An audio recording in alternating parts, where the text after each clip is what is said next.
So I am not taking over Darren's job, but it is a rule in any city series that a host cannot introduce themselves. That's just not fair.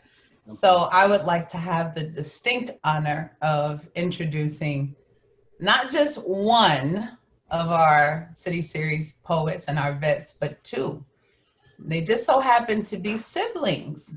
So if any of you were wondering whether Darren Pop and Jillian, AKA Jilly de Philly, was going to be spitting tonight, you won't be disappointed. This is the first time that they've ever come together on a city series program, and we're all so excited. So let me please introduce my brother and my sister, who are brother and sister, the Griffins.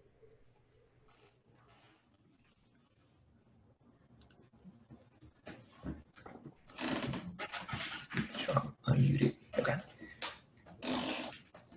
You would think we were twins. 2.5 years of separation couldn't separate us. I remember going into your room one night, so I was scared. We'll always leave a pillow and blanket on the edge of the bed so I can sleep on the floor. It was those hardwood classics inside our bubble where life points were scored, knowledge dimes were dropped, and painful rebounds were made that made us the triple-double. It was also there I learned that sometimes the lightest lessons carry the heaviest principles. From that point on, I became your pupil, dilated my vision to view people this way. And when life really wasn't okay, you would say, write it out.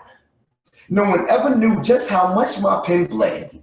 Those red pages of crimson tears filled feelings of written words never spoken, confessions never spoken.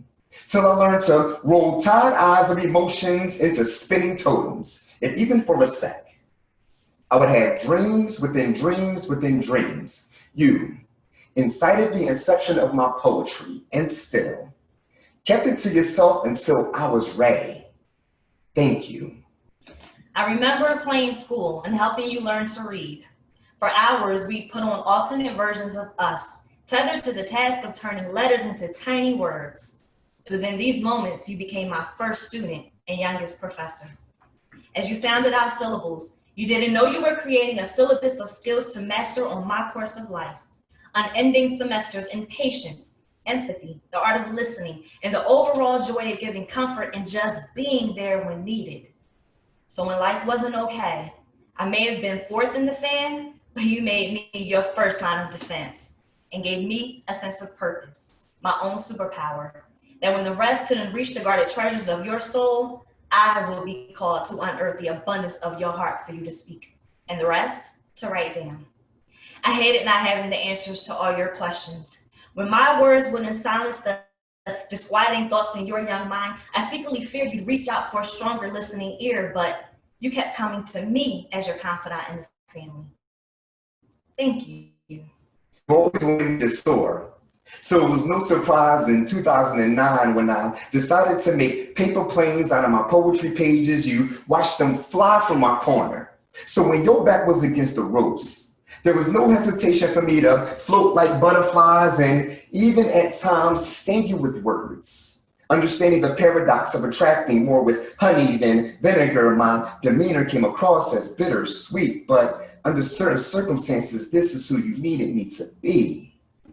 And thank God for granting me this moment of clarity, this moment of honesty, because honestly, I finally felt your truth. From shooting free throws with your rainbow bright to patiently waiting for you to jump back in the loop. But I told you don't worry about it, because in the interim, I got your ends, making sure everybody's cool.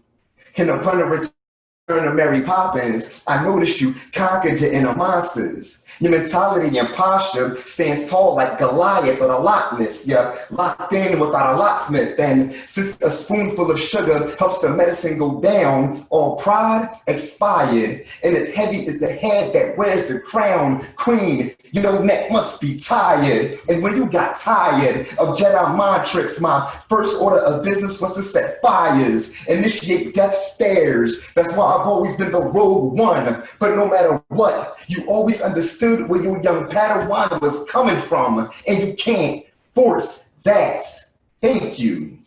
Somewhere between crisscross and getting your driver's license, you jumped and became my little big brother. And time cascaded by, and we found ourselves in a new world where art meets boy and boy meets girls. And suddenly I'm the girl who traded in her football jerseys, but still found myself part of your offensive line, in position to protect your blind side. There were wars you'll never know I fought for you in the night. Also that you'd awaken not knowing how I silenced the naysayers, yet these day slayers have the audacity to question my loyalty. But I don't sweat it. I'm not the first to see myself become a villain fighting and die a quiet hero. I never minded making moves in the shadows to be all things to all people, become a dark knight to the nations. It just seemed I was always taking an L. So while you were taking stages as monikers, I was there, but I struggled. You must have sensed I was dealing with monsters, so you got me one to cuddle. It's ironic though. You once wrote me a letter. It opened, yo, what made you so soft? It ended with P.S. Something is filled up like you've been bored up. Harsh words, but never taken for granted. So years later, when that's all that was granted, that sheet of paper was a lifeline to which I'd cling. I would read that page and hear your voice sing in A minor, one of your favorite keys. As if I wasn't your first diary, I remember feeling butterflies, but all I could think was wait till they see my smile. And you were the first to see this girl on fire. And though I couldn't keep us from knowing what it was to try sleeping with a broken heart, I'm stronger and you're better and we're ready for whatever. So P.S. Thank you. It was no coincidence that coincidence was the first big word you taught me how to spell correctly out of that yellow book. The coincidence came when my parachute men propelled out of those paper planes, landing in the nooks of stories never told, until I had my pages unfold, exposing the greatest gift I was ever given, words. And they're like writings on the backs of fireflies. We need to light them up with these verbs. Throw graffiti in the sky so the sun can be heard. The sun's prayers can be heard for the sake of mistakes I made. So please believe me when I say I understand the dueling piano concept of being scared to lose love, but more scared to love again. And while others may not be able to comprehend the complexity of these notes, I hope this is music to your ears. We here now, no fear now, we clear now. We clear now? We clear now, because I've watched how you struggle putting feelings into words, only to swallow those nouns and adverbs like Brussels sprouts with no seasonings or herbs, but then you change buds and tasting and seeing it was good to let those thoughts be free and grow a whole poetry family. Word. I can't take credit for you expressing what was inside. My only goal was that you know how it would feel to fearlessly fly. In that way, your keeper I will always be. Keep all those thoughts you feel are too dark to share with the world.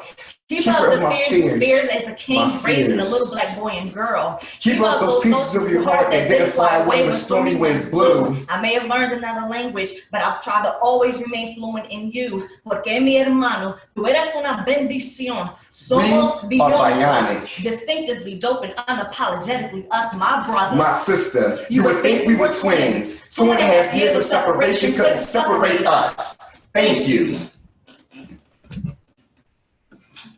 What? Yeah.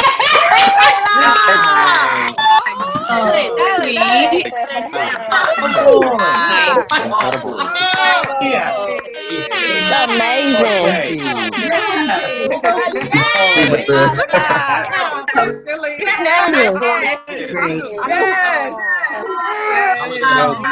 And then they broke out with the spinning. That is amazing. Wow.